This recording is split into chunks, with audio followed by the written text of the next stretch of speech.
¿Qué valor social poseen reconocimientos públicos como del que ahora es merecedora Esther Ferrer, el premio Eusko Ikaskuntza Laboral Kutxa? Pues creo que es importante un reconocimiento a la figura de un artista, porque de alguna manera es situar la práctica del arte, el campo del conocimiento del arte en un lugar central, y creo que eso es algo importante. Sí, bueno, yo supongo que los premios cumplen una función, si no, no existirían. O sea, en el caso de este premio, o sea, supongo que la institución que lo da y que lo ha programado sabe por qué lo ha hecho. O sea, ahora el artista que lo recibo soy yo. O sea, como he dicho antes y repito, o sea, a mí lo primero es la angustia, luego la sentido de responsabilidad, y te dan un premio. O sea, entonces es como si tengo que ser diferente, tengo que ser más eficaz, tengo que ser más buena, más guapa, más... O sea, ¿comprendes? Y luego lo único que verdaderamente de los premios me tranquiliza, y es lo que agradezco, yo creo que a muchos artistas le pasa de reflexionar sobre es que lo que hago yo, que me sirve a mí porque es mi vida, porque yo si soporto la vida es porque tengo este proceso que es el proceso de mi vida y me interesa. O sea, es que le puede interesar a alguien más, o sea, es que puede servir a alguien más aquel que...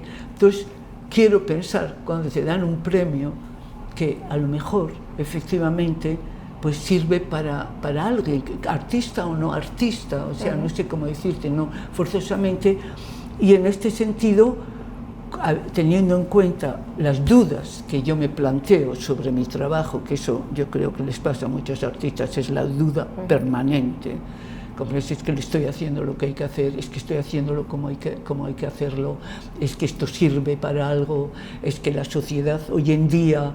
O sea, esto sirve para algo en la buena evolución de la sociedad, todas estas preguntas que yo supongo que se les hace mucho. O sea, de una cierta manera, el premio agudiza mi sentido de la responsabilidad, pero de otro lado dice, si me lo dan, a lo mejor es que sirve para algo. Y eso sí es lo que agradezco verdaderamente de un premio. Esto que puede ser... O sea, como que yo me siento un poco justificada en mi trabajo, ¿no? Teniendo en cuenta que hago lo que quiero, cuando quiero, y sin ningún límite y sin ninguna obligación, que ser responsable conmigo misma, ¿no? Sí, que eso es algo que hemos hablado muchas veces, ¿no? Esto, lo que hago, que sirva para algo, que sirva para que otras personas tengan, bueno, dar herramientas a la gente para desarrollar su propia práctica. ¿Hasta qué punto el interés comercial, el negocio del arte, lo está mediatizando? O sea, el artista vende un producto. Yo no, es que todas estas cosas como que... o sea, yo vendo lo que hago y bebo de eso. Como este señor que está ahí descargando este camión, pues hace un trabajo, le pagan y vive. Y yo hago una obra, la coge la galería, la vende y luego me paga cuando la ha vendido. O sea, entonces, yo digo, es un comercio como otro cualquiera, ¿eh? O sea, el proceso de creación es una cosa, y en el momento que mis obras, las mías, no sé las de los otros, las mías entran en el mercado, es un producto exactamente igual, sometido a la especulación exactamente igual que las otras, es que sube y baja según la situación económica, o sea, pues es así. Y yo cuando me piden hacer una performance, o sea, me pagan por hacerla. Bueno, soy yo la que decido en un momento determinado, yo la hago gratis porque quiero y porque me da la gana. Como cuando vas a comprar un par de calcetines y dice la señora, pues mire, si compra dos le damos uno, el tercero, ¿no? Algo así. No sé cómo decirte, es lo mismo. O sea, entonces todo este rollo que hay en el sentido del arte y el dinero, como si fuera una cosa, yo digo, claro, es que lo que yo hago lo vendo. Los artistas o sea, yo lo vendo, vivo de eso. Cobráis por vuestro trabajo. Y quiero decirte, ya hay obras que tienen que tener un precio, porque o sea, primeramente a mí me han costado de ya muchísimo dinero, y tengo que recuperar este dinero porque si no, no vivo, no pago el teléfono, no pago la electricidad, no pago la luz, no puedo, o sea, una serie de cosas. Sí, entonces, yo creo que eso es algo que es lo natural, es decir, los artistas cobran por su trabajo, hacen su trabajo. O sea, entonces, el dinero, sobre todo ahora, con los grandes supermillonarios coleccionistas y todo esto, pues son los que rigen ellos. Son Bueno, los yo creo que también son hay los que como, gobiernan creo que el también hay mundo del como, arte. creo que también hay como una especie de mitología alrededor de lo que es el mercado del arte, porque hay muchos mercados del arte. Yo creo que hay tantos mercados del arte como artistas, y yo creo que hay ecosistemas distintos que conviven y que forman parte todos de la práctica del arte. Entonces, bueno, yo creo que muchas veces se pone el foco pues en esos grandes coleccionistas o en obras que de todas formas, exceden. yo como tengo una relación sentimental con mis obras, Esto es. o sea, a la hora de poner el precio, por ejemplo, yo puedo poner un precio que no corresponde para nada a lo que teóricamente la galería o el coleccionista piensa que vale. Yo, para mucho y para poco, igual. O sea, eso es mi sistema. Y desde luego, yo, chico, lo siento, me encantaría no tener que vender, eso es la verdad. A mí me encantaría no tener que vender, poder, o sea, regalarlo y dejarlo ahí. Pero, o sea, yo tengo que comer, no quiero tener deudas, no quiero vivir miserablemente, y entonces tengo que vender lo que hago. O sea, yo lo hago con toda la libertad que me permito, pero a la hora de vender entro en el mercado como todos los demás. ¿En qué momento se encuentra la creación vasca y más en general nuestro sistema artístico? Bueno, yo creo que el contexto del arte en el País Vasco es un contexto que es rico, que es complejo, y que yo creo que hay una comunidad importante de artistas trabajando, y además que yo creo con un alto grado de compromiso, que es algo que es importante. Yo en este momento no puedo hablar mucho porque no vivo aquí, y no tengo, pero yo puedo hablar de mis experiencias cuando era joven en el mundo del País Vasco con los artistas. O sea, quiero decirte, yo ahora mirándolo retrospectivamente, claro, o sea, el ambiente que vivíamos cuando estábamos juntos, etcétera, etcétera, era maravilloso. O sea, yo he conocido artistas aquí como Amable Arias, por ejemplo, como Ruiz Valerdi, como Santos Mendiburu, y bueno, para hablar el primero de todos, por supuesto, José Antonio Sistiaga, con el cual he tenido mucha relación porque hicimos el taller de libre impresión infantil, etcétera, etcétera, y que o sea, y entonces el ambiente que había pues era un ambiente franquista, evidentemente, vivíamos como vivíamos, cada uno se arreglaba para poder vivir, y en este sentido, o sea, yo creo que era tan apasionante como puede ser para los que vivíamos aquí, como podía ser para los que vivían en Nueva York, el ambiente artístico en Nueva York, solamente que estamos en un país teóricamente subdesarrollado, con una dictadura, y entonces vivíamos la situación. Yo supongo que los artistas hoy en día que viven en San Sebastián pues vivirán las circunstancias completamente diferentes. Sí, pero yo creo que hay cuestiones como que yo a veces cuando te escucho a ti hablar o cuando escucho hablar a otros artistas de otras generaciones, creo que esa misma idea de comunidad, de trabajo en colectivo, de comunidades, bueno, colectivo, o por lo menos como una colectividad que existe y que trabaja al mismo tiempo de manera simultánea en un territorio. Yo creo que eso es algo que se sigue manteniendo. Yo creo que, como decía antes ahí, yo creo que hay un alto número de artistas, que además con un grado de compromiso importante, y que además yo creo que atienden a dos parámetros, es como trabajan desde lo individual, pero también en lo colectivo. Creo que hay muchos espacios, como iniciativas, proyectos, que de alguna manera recogen ese tipo de espíritu. Yo es que de esto no puedo hablar, pero tú sí. O sea, de los colectivos que hay que intentan. Yo creo que hay gente... Yo supongo que cuando nosotros éramos jóvenes, yo no veo por qué no puede haber ahora, diferentemente, con otra dinámica, otra manera de funcionar, etcétera, etcétera, pero... Yo creo que luego hay otra cuestión también como que es algo que tú has participado, has tomado parte de ello, que es como la idea de transmisión entre artistas, o sea, la cuestión pedagógica dentro el arte y la pedagogía en el contexto del País Vasco, la transmisión entre los artistas, creo que eso es algo, esa idea como intergeneracional también, o como hay una diferencia, por ejemplo, yo me acuerdo en mi época, había pocos de los artistas que yo conocía eran profesores. Ahora, sin embargo, hay muchísimos artistas que son profesores en las escuelas de bellas, en Francia muchísimos. En Francia, vale. Si no, no pueden vivir. Sí, claro, en Francia. O sea, y hay muchísimos artistas que son no hay profesores. Aquí no hay escuelas de bueno, arte. Esa es la diferencia. Escuelas en Bilbao. Pero no es el sistema de escuelas de arte francés, no tiene nada que ver con la universidad. Bueno, pero hablo de Francia, Euskadi. pero podríamos decir Inglaterra, Estados Unidos, que son la universidad. Sí, pero funciona. cada modelo es distinto. O sea, yo ahí sí que creo que no tiene nada que ver. Oye, en Valencia, por ejemplo, hay muchísimos artistas que han sido profesores en la escuela. Sí, pero, y en Barcelona también. Sí, pero me refiero a que el tipo de sistema educativo que hay en Francia con las escuelas de arte, donde los profs van y suben y bajan y entran y salen, y son los artistas en activo, muchas veces aquí hay una facultad de Bellas Artes, no es el mismo sistema de transmisión, no tiene nada que ver. Hay artistas en la facultad, buenos artistas también impartiendo clases en la facultad, pero no necesariamente todos los artistas son profesores y de hecho yo diría que muchos de ellos no son profesores en el País Vasco. Sí, sí. No, ya, es que, por ejemplo, en Francia es... Claro, pero bueno, o sea, artistas conocidísimos que han sido profesores durante muchos años. Lo que sí que ha habido, y yo creo que eso es algo que también un poco era lo que apuntaba antes, sí que ha habido ese interés por la pedagogía y la transmisión de conocimiento, igual en sistemas educativos y pedagógicos más informales. O sea, estoy pensando en proyectos como el que hicimos en el Museo de un Sitio para Pensar, que iniciaba la genealogía en proyectos como el que tú pusiste en marcha con Sistiaga en los años 60, el taller de libre expresión. Sí, pero que esto era más bien un proyecto educativo que artístico, ¿no? Es verdad, o sea, eso es en el cierto. sentido que nosotros no pretendíamos que de ahí salieran artistas ni a enseñarles. Pero Artelecu, por ejemplo, tú tomaste parte en espacios como Artelecu, que eran también espacios que tenían que ver con la transmisión de artistas, o sea, artistas que enseñaban artistas, bueno, que había una cuestión que tenía que ver, tú fuiste también profesora en aquellos talleres en Artelecu. Bueno, profesora no, yo hice un workshop a los participantes y bueno, por ejemplo, para aquel espacio pasaron muchísimos artistas y creo que ese tipo de programas es algo que también es importante o ha sido importante en los últimos años en el contexto.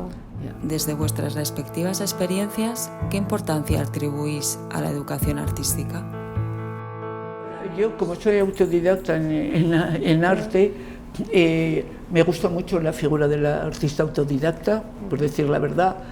O sea, no tengo nada en contra de las escuelas de Bellas Artes, pero desde las primeras escuelas de Bellas Artes, desde el Pitecantrepus hasta la primera escuela de Bellas Artes, pasaron muchísimos años, muchísimos siglos y milenarios, y el hombre y la mujer continuaban. Bueno, no vamos a meternos en la cuestión quién hizo Altamira y Lascaux y todo esto, no vamos a entrar en esto porque sería ya un discurso otro, pero la cantidad de obras que hoy consideramos obras de arte que se hicieron sin una escuela de Bellas Artes.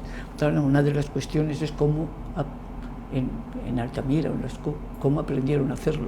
Bueno, hay muchas teorías de cómo, y si se enseñaba o si no se enseñaba. A mí me pareció interesante también la transmisión de los artistas, o entre artistas, pero también lo que tú mencionabas al inicio, ¿no? La idea del arte como elemento o herramienta de transformación yo pienso, o sea, del individuo o de la sociedad. A mí, yo creo que cuando es hablamos de esto, claro, normalmente me gusta separar el arte y la creación. Eso es. O sea, que en las escuelas, en la escuela pública, primaria y en todo esto, se facilite, se dé la posibilidad al niño, desde que entra en la escuela, de crear, eso me parece absolutamente maravilloso. O sea, que un individuo, cualquiera, el que sea, sepa, crea, que él puede crear, y que puede expresarse y que puede hacer cosas. Luego viene lo del arte. Copia el florero, o sea, estas cosas, eso es otra cosa, o sea, pero el fenómeno creativo que lo puede expresar tanto en el arte como en la ciencia, como en muchísimas cosas, o sea, eso me parece fundamental. Por esto digo, cuando la gente dice, ¿qué les enseñabais a los niños en el taller de libre expresión infantil? Yo nunca he pretendido enseñarles nada, pero que se expresaran lo que tenían en la cabeza cuando querían, que llegaran al final de sus deseos, si estaba haciendo arte o no estaba haciendo arte, empleábamos un medio, podíamos haber empleado la danza, podíamos haber empleado el canto, la música, cualquier cosa, era la pintura. Quiere decir, que pudieran llegar, o sea, y cómo cuando verdaderamente, eso yo lo he aprendido haciéndolo, cuando les facilita, cuando les das la ocasión, verdaderamente es sorprendente cómo pueden hacer cosas que hacían Yo ahora me pregunto muchas veces, hay algunos casos de niños, digo, ¿qué habrá? A lo mejor era artista, a lo mejor no eran artistas, no hay ningún artista, a lo mejor son ingenieros médicos, pero a lo mejor hacen música, o pintan, o escriben, o sea, ¿comprendes? Porque había casos verdaderamente de gente súper. Sí, pero yo creo que esa cuestión, ¿no? Como casi como garantizar que ellos tengan las herramientas para aprender por sí mismos, que era un poco la idea. Quiero decirte que hoy en día la imagen del autista autodidacta no existe. No, yo no conozco, aparte de mi generación sí, pero de jóvenes artistas yo no conozco ni uno que no ha pasado por una escuela de bellas artes, privada, pública, etcétera. Ni uno. Porque además cuando piden becas y ayudas y tal y cual, el hecho de que haya... Yo conozco alguno, pero bueno, ya tienen casi 60. Mira, yo me acuerdo con alguien hace muchos años, precisamente hablamos de esto, en una de las revistas había, ¿cómo se llamaba esta revista? Que había, yo creo, ¿quién la editaba? Sepa, hablando, yo creo que era con Guadalupe Echeverría, hablando de la figura del artista autodidacta. Eso fue que estaba desapareciendo completamente. Eso decía Guadalupe Echeverría. O sea, hombre, de cuando ella, ahora la gente directora, aprende a hacer performance en la universidad o en las escuelas de bellas artes. O sea, nuestra generación con respecto a la performance éramos todos autodidactas. Cuéntame cuántos performances hay autodidactas, o sea, que no hayan pasado ni por una escuela de bellas artes para la pintura, para esto, que no hayan tenido una estructura artística como tal y que corresponda y que hayan pasado por ella. Eso fue un número de SEAR, que yo creo que Guadalupe Echeverría, que era de SEAR, que era la revista de Artelicu, que Guadalupe Echeverría además había sido muchos años directora de la Escuela de Bellas Artes. Yo no sé si era con ella o era con alguien de otro, yo creo que era pero hablamos de la escuela una conversación. A mí me encanta que haya autodidactas, pero yo conozco poquísimos. Yo recuerdo que... de mi generación, sí. De mi generación prácticamente todos los que conocí eran autodidactas. Estaba pensando en otra autodidacta que se me que no les impidió luego ser profesores en la Escuela de Bellas Artes a partir de mayo 68, gracias. O sea, felizmente. Digo, estaba pensando en otra figura que es también artista autodidacta y cercano a ti, que es Isidoro Valcárcel Medina, que siempre habla de, me acuerdo que no me atrevo a citarlo porque no es la cita así, pero hablábamos justamente de, ¿es posible enseñar arte? ¿Eso es posible? ¿Es posible contarle a alguien cómo hacer una performance? Y no tengo nada en contra de las escuelas de Bellas Artes, porque les facilitan el aprender la técnica, tienen locales, o sea, quiero decirte que está muy bien. Exactamente, pero de ahí a que sea prácticamente institucionalmente obligatorio, y yo te digo, un artista autodidacta, a no ser que tenga muchas relaciones en la vida, que pertenezca a un milieu, etcétera, lo tiene muy duro. Pero yo creo que muy duro. Volvemos un poco a donde estábamos hablando antes, ¿no? Tiene que ver también como que la escuela cumple una función, pero sobre todo cumple la función de tener un sitio donde estar, la idea de comunidad, es decir, creo que muchas veces establecer relaciones. Creo que muchas porque veces un autodidacta que viene de un pueblo de Segovia y se instala en Madrid, que no conoce a nadie, que no tiene relaciones, que no, o sea, que decirte, introducirse en el mundo del arte, a no ser que sea muy inteligente y muy bien y que lo oye, pero una persona normal es muy difícil. Claro, pero eso hablábamos, ¿no? Cuando lo de la idea de un sitio para pensar, que hemos utilizado nosotras varias veces, que es una cita a Oteiza, que Oteiza decía, necesitamos o queremos no tenemos un sitio para pensar. Yo creo que esa idea de un sitio para pensar es un sitio de encuentro, un espacio donde la gente puede tocarse y que puede entrar en relación, y esa idea de comunidad. Pero la escuela es evidente, previamente facilita, como he dicho, pero además estableces una serie de relaciones que te pueden servir profesionalmente cuando te vas de la escuela. Eso es evidente. Sí, o espacios de encuentro que tienen que ver con la transmisión, pero que igual bien, no están tan formalizados o tan estandarizados o tan institucionalizados como una escuela. Es decir, porque proyectos como el que antes mencionábamos de Artelecu eran sitios donde no salías con un papel, nadie te daba un certificado, era un espacio donde ibas a aprender y a trabajar y a conocer otras formas de estar.